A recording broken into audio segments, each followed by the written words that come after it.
Suaminya dihukum karena tindak pidana korupsi dan TPPU dengan amar putusan yang berkekuatan hukum tetap. Tetapi istrinya bebas merdeka, meskipun diduga menikmati dan menguasai aset dari kejahatan suaminya tersebut. Mengapa? Disinilah kita harus membedakan status istri dalam peran di tindak pidana tersebut. Dalam perkara tindak pidana pencucian uang, seseorang tidak harus menjadi pelaku korupsi utama untuk dapat dimintai pertanggungjawaban.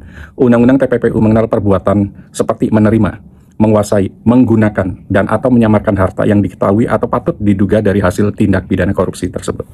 Artinya, pasangan dan atau pihak ketiga tidak otomatis aman hanya karena bukan pejabat atau bukan pelaku tindak pidana asal. Tetapi sebaliknya, istri juga tidak otomatis bersalah hanya karena menerima harta dari suami.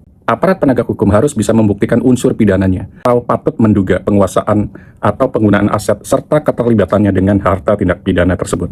Fenomena istri yang tidak terseret perkara bisa terjadi karena alat bukti belum cukup untuk memenuhi unsur tersebut. Kan semata-mata karena hukum tidak mengenal pelaku pasif.